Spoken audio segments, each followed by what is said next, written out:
views expressed on this program are those of the hosts, guests, and callers, and are not necessarily those of this station, its management, or other advertisers. You're listening to Transformation Talk Radio.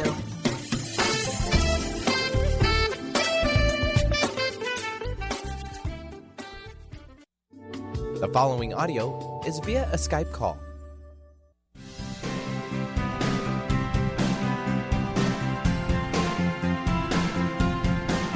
Welcome to the hit show Raging Skillet Radio, mouthing off with Chef Rossi. Each show, Rossi, a.k.a. Chef Rossi, and author of the hit memoir, The Raging Skillet, mouths off about different subjects in the pursuit of breaking down walls and opening up our minds. Look out.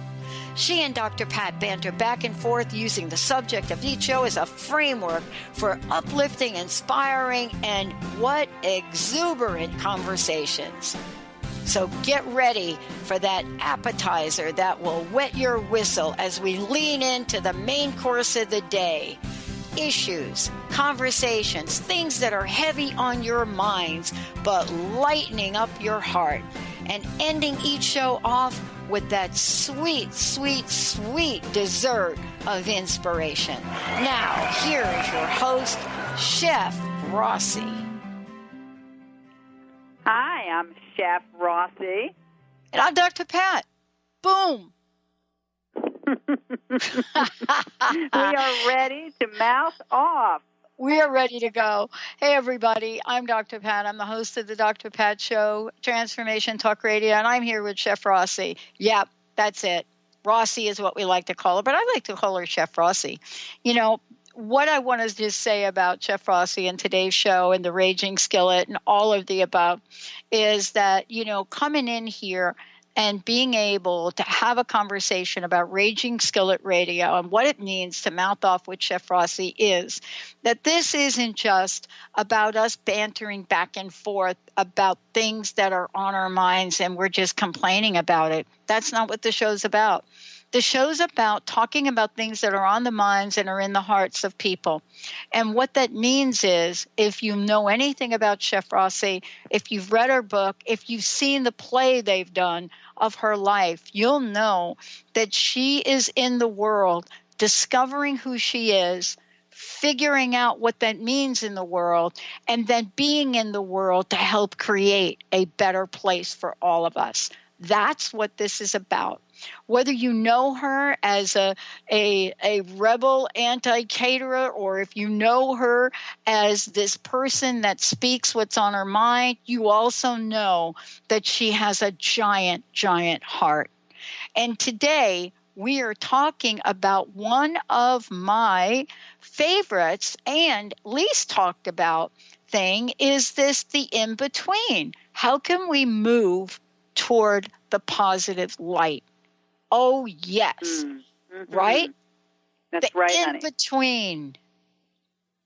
Well, can I just interject for 1 second? I got to tell you, if this isn't a whole show about me kvetching and complaining, I'm out of here right now. I'm Jewish. That's how I breathe. And if this isn't a show about emotional and getting like a little heat under the collar, I'm Italian. I'm out of here. Oh, you're out of here, too. If you can't get hot and spicy, you're gone. Yeah. Not only am I Italian, but I just found out my grandfather was born in Brazil, so I don't even know what to do with that, Chef Rossi. Oh, boy, you're going to have churrasco marinara. Uh-oh. Did we just create that right here? I think we just did. I got to come up with a recipe for it. You got to write that down. I know. Let me write it down right now. Churrasco marinara. I love it. Let's do that. Listen, today's show is in between good and evil. There's a place for most of us. And I think, there's a poet that said, beyond the field of right and wrong. So how do we navigate towards the light in a world that seems determined to pull us into the dark? So I got to tell you what I just did. I was just introducing one of our new shows. And, she's fabulous, fabulous, Cornelia. And all of a sudden I decide I'm going to give the quote from The Walking Dead from last night. And I thought, Michonne, do you know Michonne? Michonne, one of the characters in The Walking Dead. I don't watch The Walking Dead or Dawn of the Dead or Day of the Dead or anything of the dead. Not the same. I don't like the gory stuff. I watch it because of the human interaction. So Michonne comes out and she says to this kid, the kid with the hat, Carl, I think his name is, she says, don't fantasize about failure. It's all in the winning. Great quote. That's a great quote. What is that? I'm like, that's great. That's great. That should be a T-shirt. Why do I need to watch The Walking Dead to get that quote? I don't know. Don't fantasize about failure, Chef Rossi. You know, I think that anything you dwell on, you put energy into. Yeah. What was interesting is that this whole idea of the in-between, the reason that came about for me was because I was in the synagogue on the high holidays, and the synagogue I go to in New York is Congregation Beth Simchat Torah, or CBST. It's the gay and lesbian synagogue, but it's everybody and everyone. You know, like, really, you don't have to be gay. You're like every walk of life, every religion, everyone goes there. And there's so many people on the high holidays that they rent out like a large part of the Javits Center. So on Rosh Hashanah, there were 5,000 people there. On Yom Kippur, there may be 6,000 people there. And they do all these great speeches. And normally, you kind of fall asleep during these sort of religious speeches, but not here. And a young female rabbi was talking, and in her speech, she was talking about how everybody concentrates on trying to be good and trying not to be evil, like only on the ends. Let's be good, let's not be evil. And she said, really, life, and for most of us, it's all about the in-between. So most people are not truly good, and most people are not truly evil, with a few exceptions, of course. It's all about trying to gravitate towards the good from the in-between. So that was what gave me the idea for the topic of today's show. But after we came up with the idea of what we were going to talk about, the whole Me Too thing came about. When Alyssa Milano tweeted, you know, for every woman who's been sexually harassed or abused to tweet Me Too. And it just is, I don't know how many hundreds of thousands and millions of Me Toos have been on Twitter and Facebook since then. But basically, Harvey Weinstein and what happened with him spurred this movement. But it's growing and growing for a lot of different reasons and in a lot of different ways. And so at first I thought, well, we have to have two topics to talk about, you know, not just trying to go to the light as opposed to the dark. We have to talk about Me Too. But then I thought about it further, and I realized, no, we don't. This is all one topic because we do not want any more Me Toos. We do not want new Me Toos. We want to empower women. We want to educate men. And all of that is about heading to the light. And I would love to talk about not just the ways that women can empower themselves to not become a victim, but the ways that we can teach our men to not become the perpetrator. You know, we have to head towards the light. We have to head towards the light. And as my mother used to say, oh boy, are you ready for this? No, I'm sitting down, luckily. In order for you to head to the light, first of all, you got to know where. This is Grandma now. You got to know where the lamp is, Patricia, and you got to know how to turn the light on. You know, true. You know, do you know how to turn the light on? How many of us have gone into somebody's house and they got these lamps, and you never know where the switch is? Right? Some of them traditionally have been on the top. Now they're not on the top. Then they're on the wire. Then you got to find that. And I went through this in my office today. It's like I got this lamp that I love to turn on, and I'm like, where do I turn the switch on? And what I love about the whole Me Too thing is there's this idea of we can have a better way, and we can still stand in our power. And I think sometimes we forget that, though, Chef. We forget that we can speak out because we've forgotten how to speak out. I think that some of these things, like I think of this story that's going to sound unrelated, but I think about it a lot. I have a good friend of mine who lives in L.A. who started having back problems. And he went to the chiropractor, And the chiropractor said to him, how is it that you're even walking? Like, you should be in so much pain. And he said, well, I guess it's just that it was just a little more and a little more and a little more, so gradually, every year over so many years, that I would get used to a little more pain and a little more pain, and then by the time I knew it, here I am with the amount of pain a normal person could never tolerate.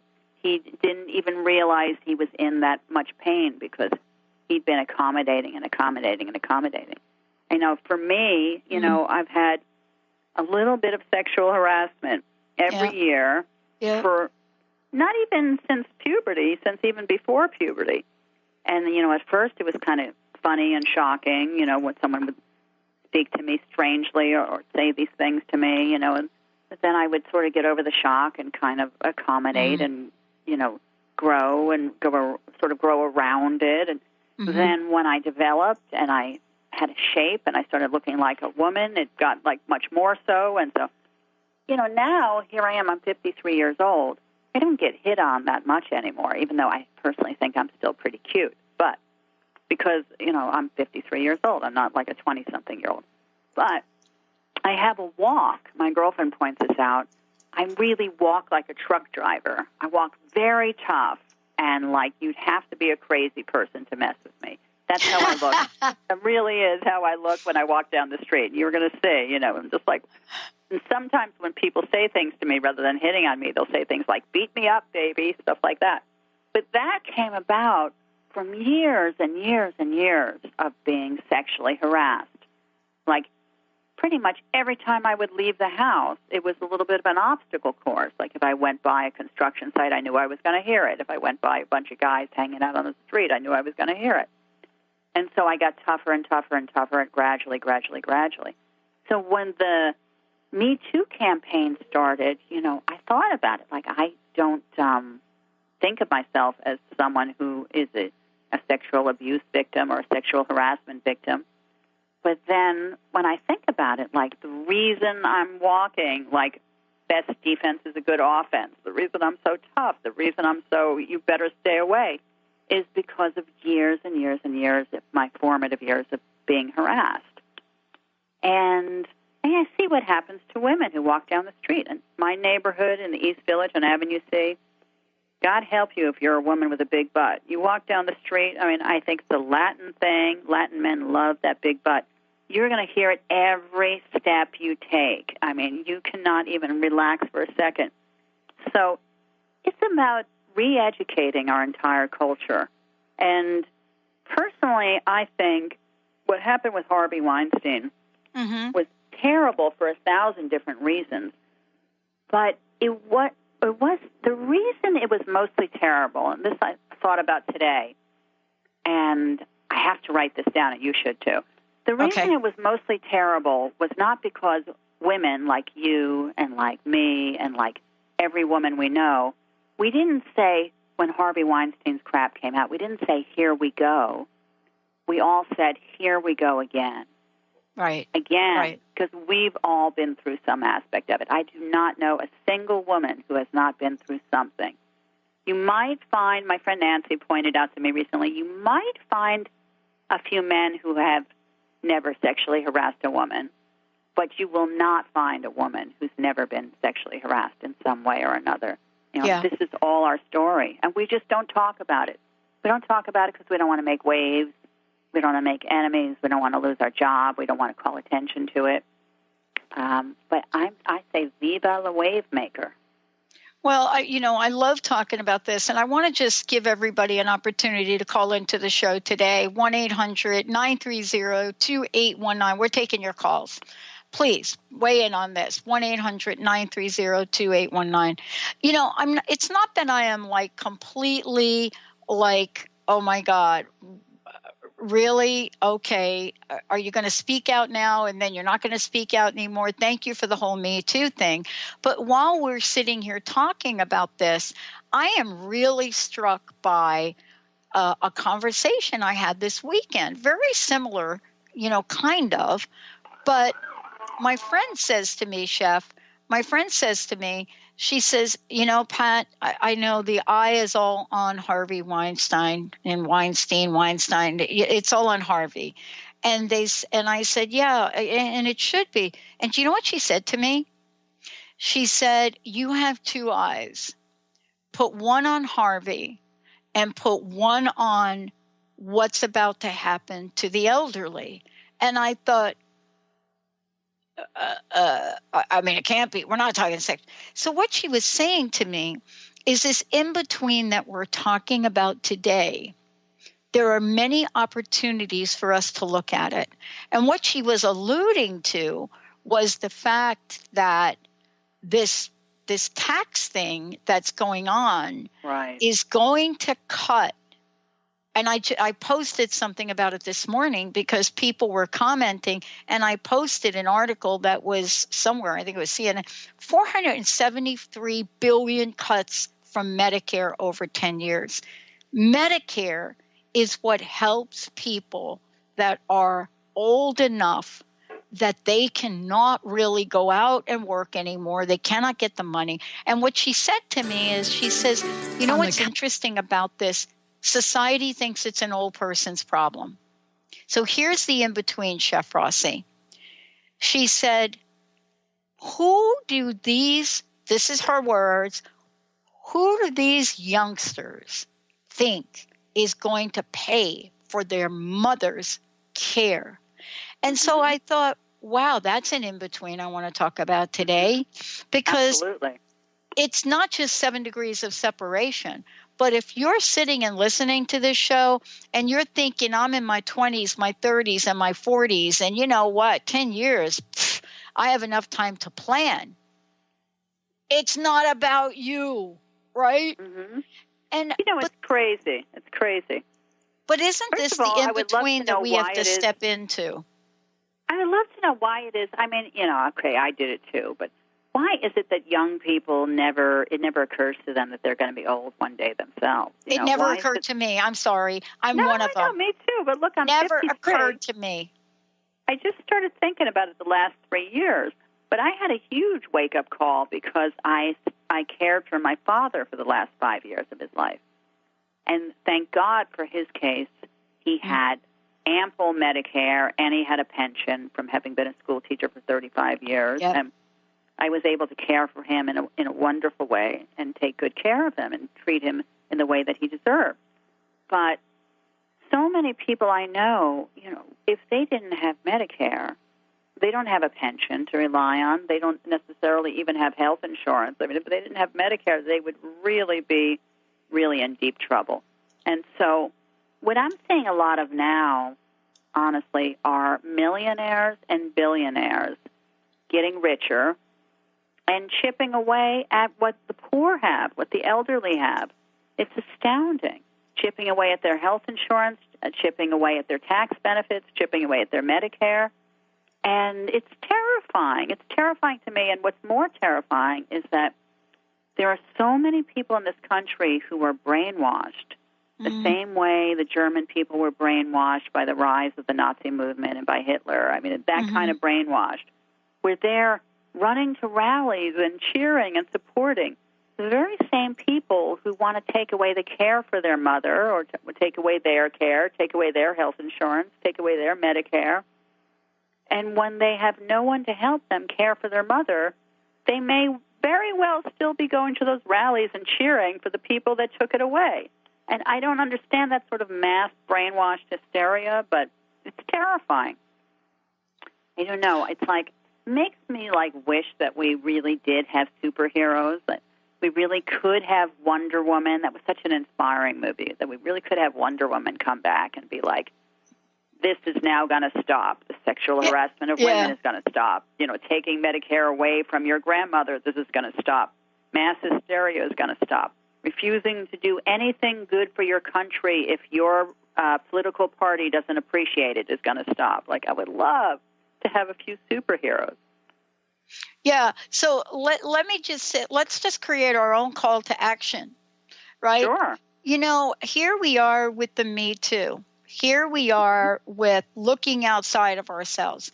I love what you just said, because the time is for every one of us to become our own Wonder Woman. This is the time for us to tap inside of who we are in the world today and say, I am a Wonder Woman. And to stand up for in a way that doesn't represent somebody else's values. And I'm not saying what you should believe. I think in this country, we all get to believe anything we want to believe, and we get to say anything we want to say in this country. That's part of what makes America great. And what I mean by that is, it is time for us to find this voice. You know, in that Wonder Woman movie, she had to find her strength. She was looking outside of herself, right? She was looking outside of herself. Training, but she didn't realize. And she didn't know she was it. She was looking for the sword or the thing that was going to be this evil killer thing, and then discovered she was that. Isn't that the call to action today? Is for each of us, you know, as women in the world, we each have part of that Wonder Woman inside of us. And I don't know that we have given ourselves permission to be her. It's a good point. First of all, I love that. Find your inner Wonder Woman. I think what happens is drummed out of us. No, I remember reading this a while back, and I experienced it on my own, where girls are very often, we feel like superheroes when we are 7 and 8 years old. And then as we start to go through puberty, we're told what we can't do, what girls can't do, what we can't do, and it starts to be drummed out of us.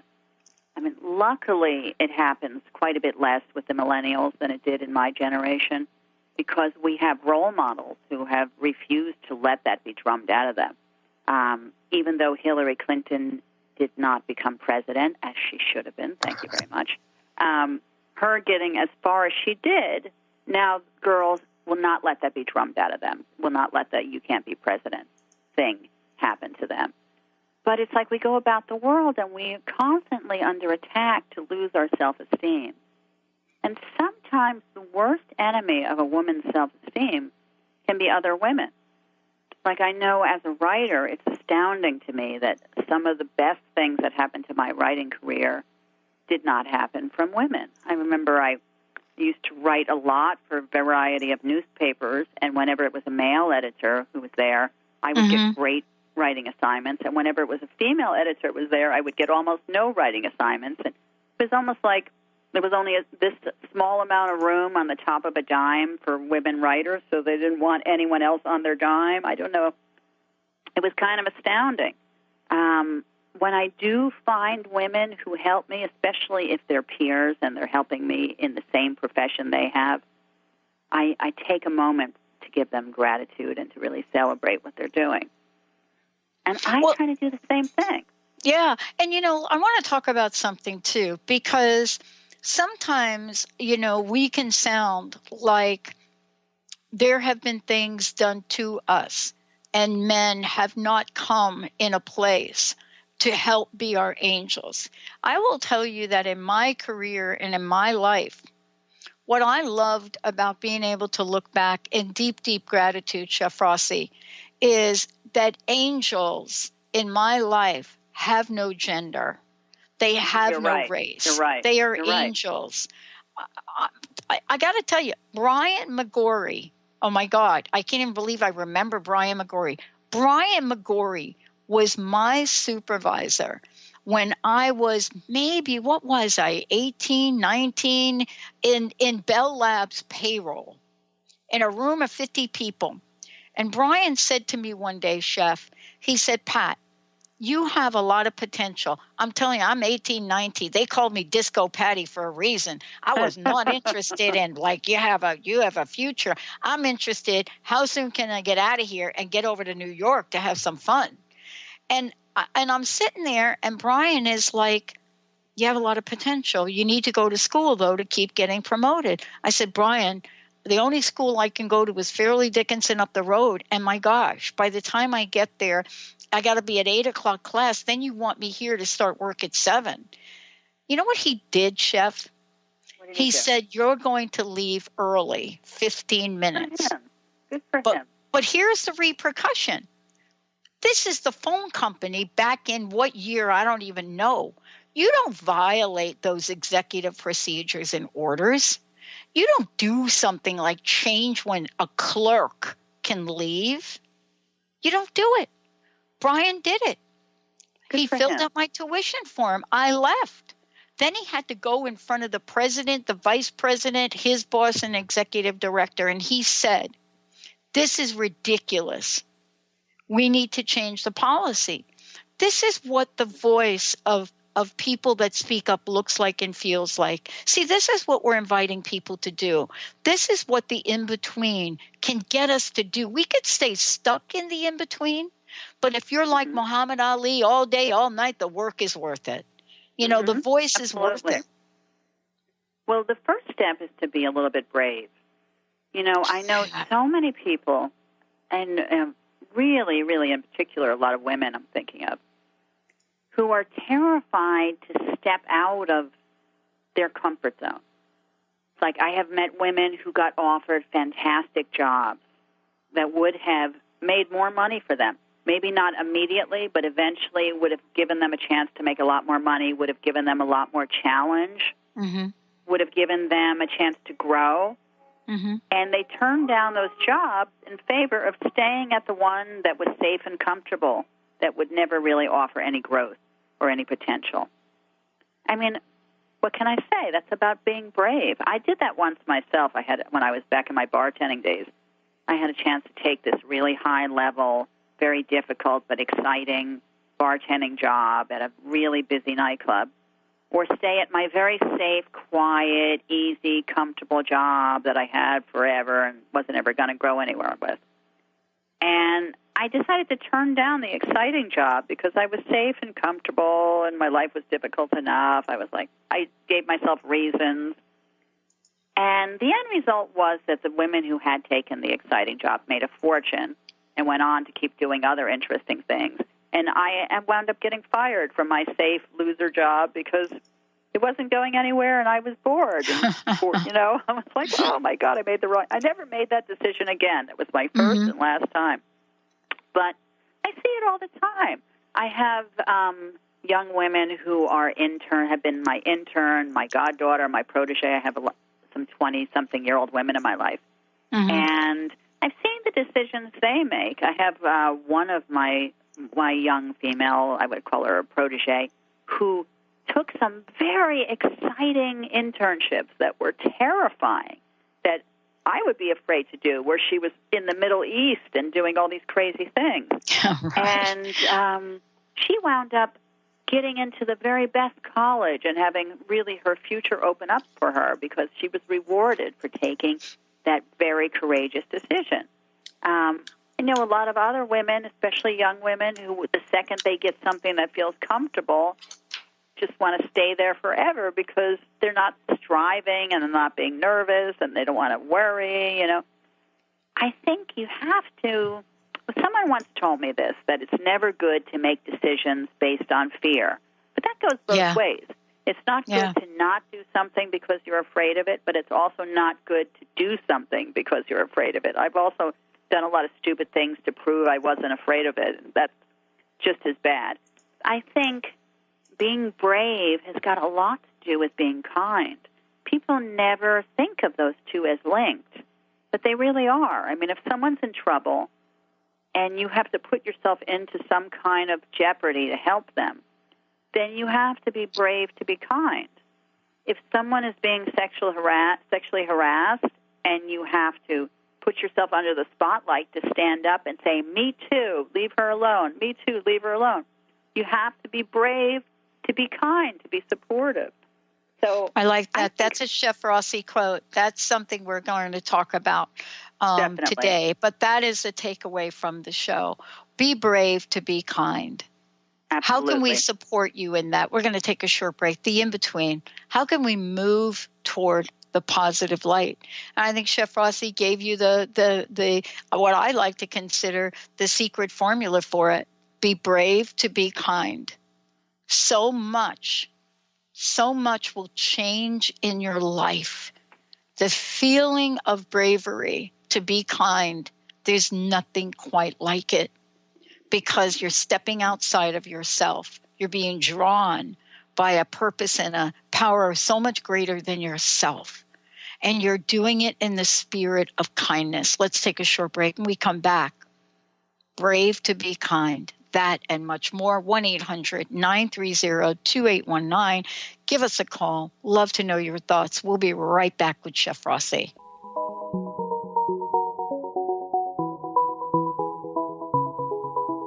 I had a way then, losing it all on my own. I had a heart then, but the queen has been... Are you stuck in unhealthy habits, toxic relationships, or low self-esteem? Do you crave a life of inspiration, love, self-acceptance, and fun? Sounds like you're on the verge to your next big thing. Join Laura Richer, host of On the Verge Radio, helping you use your breakdown for a breakthrough, overcome life's greatest challenges, and live the life you want and deserve. Tune in each month on Transformation Talk Radio or visit SeattleHealingHypnosis.com for more information.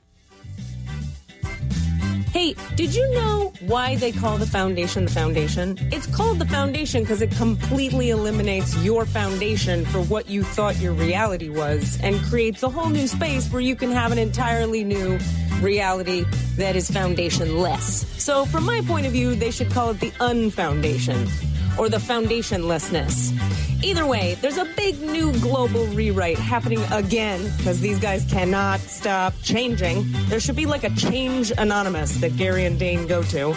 And it's happening April 28th to May 1st. You can find out about it at accessconsciousness.com/global foundation. It's happening in Paris. Go to Paris or do it online or find a pod near you. These are all the options you have.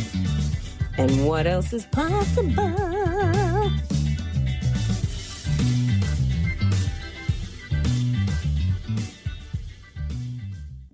Are you feeling stagnant or blocked in your love life, career, health, or finances?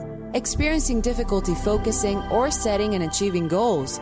Tune in to Spiritual Diagnostics Radio with psychic visionary healers Carol Dorian and Justice Welling. Discover the cause and effect of unwanted patterns in life. Tune in every Tuesday at 12 p.m. Pacific on Transformation Talk Radio. For more information, visit spiritualdeed.com. Are you ready to tap into the healer within? Hi, I'm Mary Jane Mack. Did you know the real doctor is the source that lives within you, that heals within you minute by minute every day? The healer within is the innate intelligence of the human body. When we cut our hand with a piece of glass, we don't have to command the body to close the wound and grow new skin. It knows how to heal itself. We do have to nourish the skin by disinfecting it and remove the glass, or it cannot heal. The innate healer relies upon us to assist in this healing process. Our role is to identify its needs, provide the substances required for the healing, and remove the obstacle. Contact us to achieve optimal health at 888-777-4232. That's 888-777-4232. And visit us at maryjanemack.com.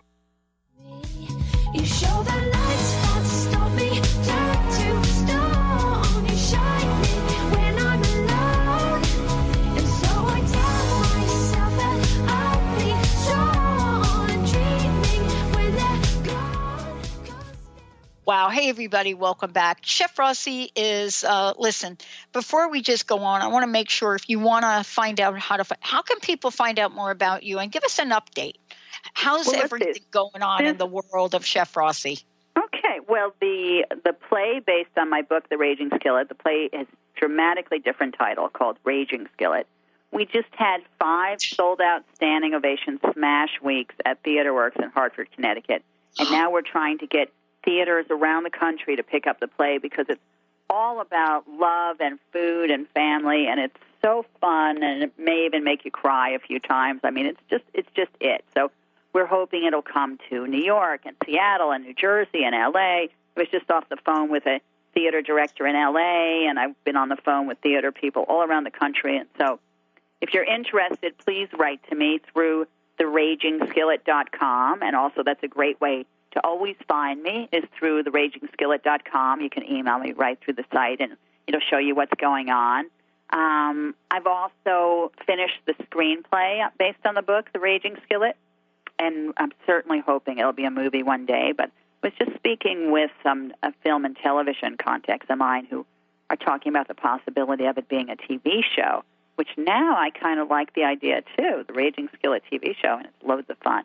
But in the short term, I would say if you're an artistic director or you have a theater or you know someone who does, please contact me because we'd love to get the play all around the country. And I'm hard at work on my second book, tentatively titled Escape from Kingston Avenue, which is all about my time living with the Rossis when I was a punk rock teenager. If there's ever something that will make a book, it is a pink-haired punk rock teenager living with Hasidic Jews in 1981 Brooklyn. I mean, forget about it. Oh my God! I don't want to start laughing hysterically. I don't even know what the book is about, but I have a visual of that. You know, growing up in the Bronx, you know, I have such a visual of that, of seeing you then doing that. But you know, isn't it interesting? Look at us. You know, I shared this story a lot of times of me selling hot dogs from a hot dog cart. Yes, I did do that.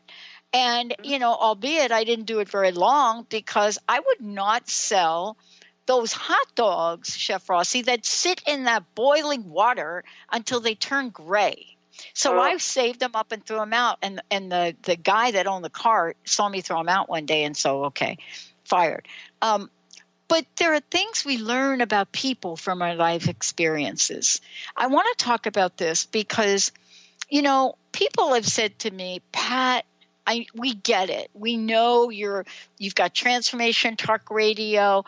We do not understand why you don't have a different channel for people that want to present opposing opinions. And I said, all of the channels do that. I mean, if there is an opposing opinion, let's do it. Let's have an opposing opinion. And they said, no, why don't you have something that just features that? And then I get this from you, the in-between.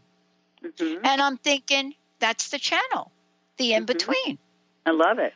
Because this idea of being on the left, the right, being up, being down, wait a minute. If we're going to talk about having different views and values, why don't we call it something that brings us in the middle? Because how do we move ahead if I'm watching The Walking Dead and you're watching Donna Reed? I mean, I don't know. I think Donna Reed maybe was like The Walking Dead, but different. But you understand what I'm saying, right? I do. Look, in the end, we really have to change the world to not be like, this is Democrat, this is Republican, this is right, this is wrong, this is right wing, this is left wing. In the end, we have to come together in between. I guess kind of a lot of what's going wrong in the world is that nobody will gravitate towards a life in the middle. But I would like the in-between to head towards the kind as away from the dark. Being in the in-between does not mean that I'm embracing going into the middle of darkness either. Yeah. Listen, we got somebody calling in. Cool. Mr. Benny, we have somebody, we asked for folks to please call in. I love this. Mr. Benny, who do we have? It's Susan calling in from New York. Hello, Susan. Welcome to the show. Hi, Susan. Hi, Susan. Hi, everyone. How are you? Hello. How are you today? I'm well, thank you. How are you ladies doing? Fantastic. Well, you know, I think we're getting a little heated up here. I don't usually have an opportunity to get heated up on my shows because I'm always interviewing people. Yeah, but with Chef Rossi, I just get to show up. Isn't that fascinating, huh? Well, I understand. I'm Italian also, and that we both like to get heated up. Oh, boy. Oh, boy. Am I going to have to get some ice water happening here? What's going on?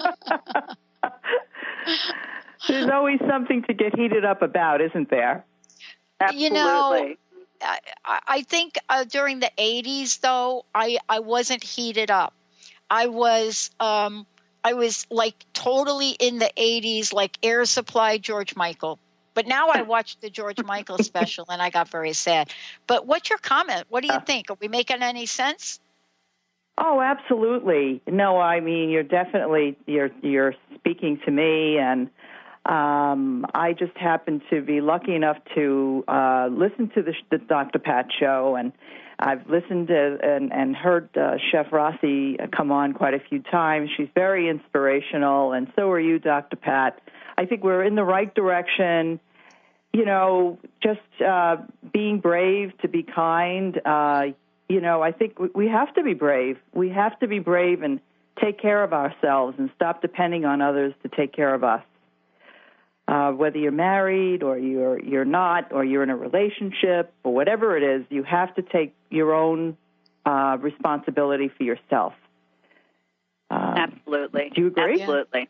Absolutely. Well, I agree. And can I be the what do you call it? The not 100% agree person. What do you call somebody like that? And Devil's advocate? It's not the B word, so it's not going to be that. But you know what I mean?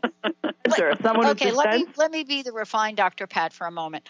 May I give you a different perspective? Sure. Here you go. I agree with you 1,000,000%. I do believe that we all are really being called to take care of ourselves. I really do. But you know what I also believe? I believe that if you are going to change policies and change things in a massive way, we need a little bit of a heads up, folks. And so when they repealed the psychological contracts in work, and believe me, I was part of that in 1990 and 91 when we initiated the first downsizing, nobody prepared us. For those of us that were getting a little bit older, nobody prepared us back then and told us that nationally and globally we were going to lay off and fight. They called it layoffs. There was no layoffs. They fired people. We weren't prepared for that. We have generations of children that grew up with their parents in their 50s trying to get jobs. Nobody prepared those kids for that, right? Here's me speaking up a little bit. I'm reading the thing about Medicare cuts of like $500 billion, and I'm thinking, you're getting a 10-year heads up. Those of you that have parents over here that hopefully if you're on Medicare, you're going to be godfathered, grandmothered in, whatever it is, in. But if you're not, this is the heads up to everybody listening that you're like 30 and you're like 40. Guess what? Don't even be thinking about yourself. Thinking about your folks, because when push comes to shove, when you plan your new house, everybody, when you're planning to build your new house that you and your partner and you're going to move in, build a room for your parents. You hear me? Because this is really me. I'm a little fired up over this, that we're blowing by this. It's in CNN, and we're thinking, 10 years, I'm not going to worry about that. Well, I don't know. I am. In 10 years, I'll be pretty close to needing Medicare. You know, I'm going to get my Medicare in 12 years. I don't want it chipped away. 12 years, forget it. That's out of the range. Susan, what do you think? I mean, that's right. Yeah, I agree with you. You know, that's definitely, I've always thought about taking care of my parents, and both my parents have passed away now, but I probably am in that.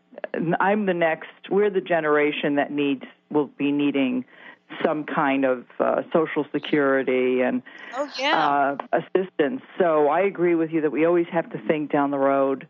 Yeah, you and Chef Rossi then, right? Because, you know, what I think is fascinating, we have my generation that are thinking, we're godfather. I say godfather, and I'm sure it's not godfather, Benny. Is that wrong? It's not godfather. Yeah, but I like to think of godfather because I'm Italian. We have two Italians on the phone. Of course, you're going to say godfather. It's got to be godfather. Godfather then, because I know what would happen if you ever crossed anybody in my family. But the thing that I want to say about this is real. And we do have to be brave to be kind. And right now, being brave to be kind is starting to ask questions. Don't you think we should just ask a few questions maybe? Very, very, very loudly. Oh, very loud. I think You a lot of ask those questions loudly. I also think a lot of young people are struggling to keep their families together, They are. and they're so busy doing that it's very difficult for younger people that have young children growing in their adolescent years, growing up, to think outside of themselves enough to consider the ramifications of what's going to happen down the line. I don't think that they're thinking about it.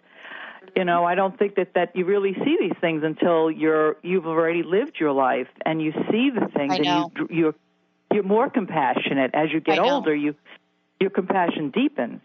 Yeah. I'm not saying be like me. Please, don't try to be like me. Let me tell you why. This is like the pot calling the kettle black right now, because the bottom line for me, Chef Rossi and I were talking about this, when I was Jessica's age, and I look at Jessica and I think, oh my God, how much wisdom, how much vision, how much caring. Oh my gosh, I'm thinking like, no, not me. Here I am in my 20s, and we were joking about this. I'm thinking, just call me Pat Donna Summer Basili. Give me a disco ball. Just New York City. Yeah. How early can I get to New York? I showed up in the office once on overtime, stoned out of my head from having a party, and you could I walk in and I'm asleep at the water fountain. And so no, don't be like that. Don't be like me. No, and I was the different version of that. I was like Rossi, Johnny Rotten, Joe, and Jet. Oh my gosh! But same idea. But can't we all do Me Too? Can't we say Me Too? You see, right? This is my wounded spot. I vote for the underdog. Absolutely. I work with women that have struggled with addictions. This is for me. This is what I have to really look at in my life. And don't be like me. Be better than me. And this is so important. Speak up. I will tell you this, that when I wasn't partying, I was marching on Washington. I was marching in New York. I was burning my bra. Why? Why was I doing that? Because you were a badass. That's why. Well, and because we weren't criticized for speaking out. I mean, they didn't like it, but we weren't criticized. How can we help others? This is what I want to ask you both, because I don't know the answer to this. How can we help others be brave, to be kind? What can the three of us talking here, what can we do? Well, the simplest answer is an answer to a lot of things in life, which is to lead by example. Like if you would like people to be brave and to be kind and to be brave to be kind, do the same yourself. Lead by example. Show what bravery looks like. Show what being brave to be kind looks like. And also to talk about it a lot, to open the conversation, to ask questions. I know that as a public speaker, it's come a lot where I was sort of wondering, what I could do to entice people to ask more, to get into the conversation. And the best advice I got about that was to ask them questions, to get them to open up. Yeah. So if you want people to be brave, to be kind, you can also ask them. You can speak to young people and say, what could you do today that would be brave, that would be kind, that would be brave to be kind? Because that opens up the conversation. I honor the people today that are growing up, the multi-generational people in their 20s, their 30s, their 40s, and their 50s. I really look at this as, we are all at a place, both men and women, and we are at this place where our children, our grandchildren, our friends, our partners are asking us, give us some insight, help us, right? And is that the message for today? Allow yourself to be fully you in today's world. Is that our message? What do you think, Susan? These are really heavy topics, and I don't think, I agree with you, Chef Rossi. I don't think there's any easy answer. I think by showing your example of how you do things, you model something, and others can pick up on that, or encouraging other people to be brave and encouraging them to look at others and be more empathetic. Look, I don't know, how we can encourage others other than by example and just through our language. I think language really, it's important when we do speak to not speak as victims, but to speak in positive terms, because it is okay to be brave and to take a chance and to be positive, or to not agree with the masses. If you step on the side and say, I don't agree with what everyone's saying. Sometimes groups can be very powerful, and families can be very influential in the way they do things because they group together, and the dominant voice becomes the voice of the family. Right. I know in my own family I've had to stand up against that so often that I know I have a reputation over the years, and probably not the best, but I hope that people in my family can see that I did it for good reasons, and not because of anything else, but to be more empathetic, I think, is important. To understand other people's plights is important. It's not just about the latest dress you're wearing, or the best shoes you have, or the car you have, or your house, how big your house is. I don't care about those things. I care about whether or not you thought about somebody else's issues this week, or do you think about the Black Lives Matter movement? Because you're white doesn't mean that you can't understand what somebody else feels. But I think it's a blessing when you have a difference in your life, because you are then able to see beyond what people can see. Because most people live in the masses and don't see outside of themselves.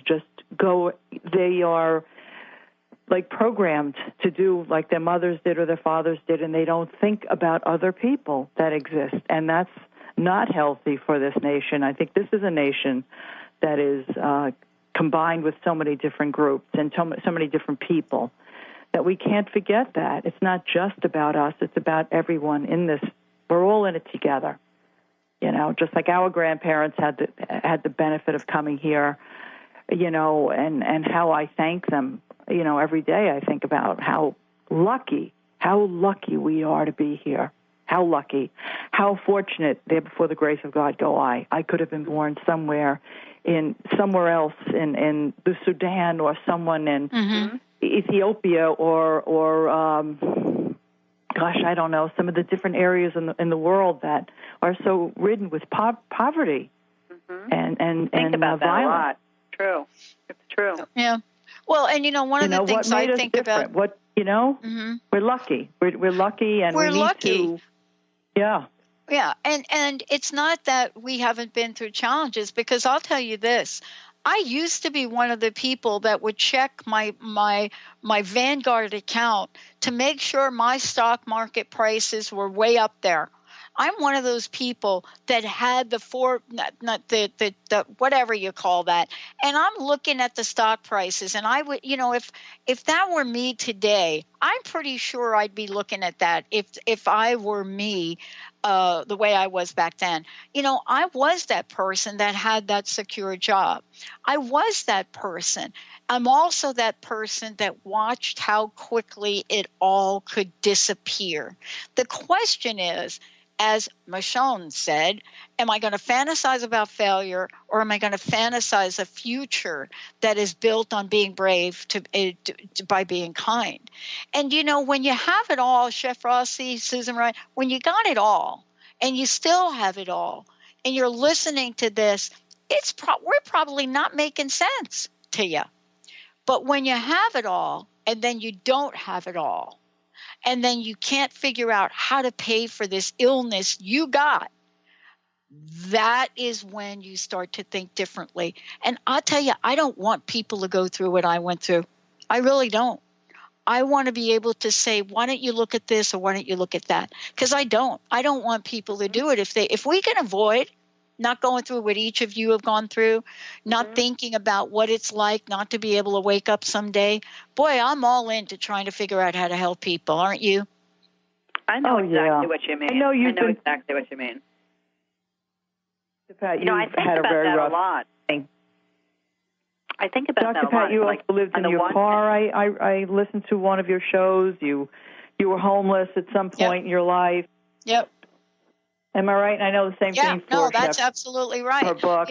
I learned everything I know about sales today begging for money in the Port Authority in New York.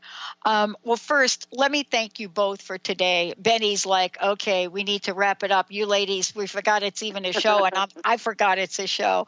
Can you imagine if alcohol was involved? We'd never get off this. Oh, my God. Please tell, how can we find out? Susan, thank you for calling in. Chef Rossi, how can people find out more about you? And thank you again for another fabulous show to get us to think more. Well, you can always go to theragingskillet.com, and there you'll find me and all the other places I'm at, because I'm also on Instagram as Chef Rossi NYC, and I'm Chef Rossi on Twitter, and I think I'm Chef Rossi NYC on Facebook.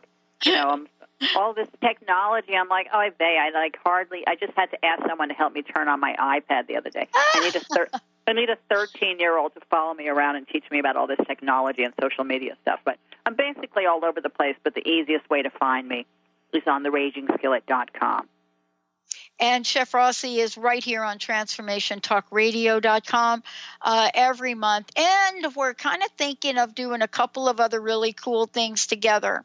For those of you out there, remember this. We don't have to fantasize about failure. Because think about this. What would you do if you knew you could not fail? Fantasize about that. Chef Rossi, thank you so much for today. Benny, Susan, and everybody out there, you're the best. We'll see you next time. You've been listening to Raging Skillet Radio, mouthing off with Chef Rossi. Tune in on Transformation Talk Radio, and if you have missed any part of this, check it out at theragingskillet.com or transformationtalkradio.com.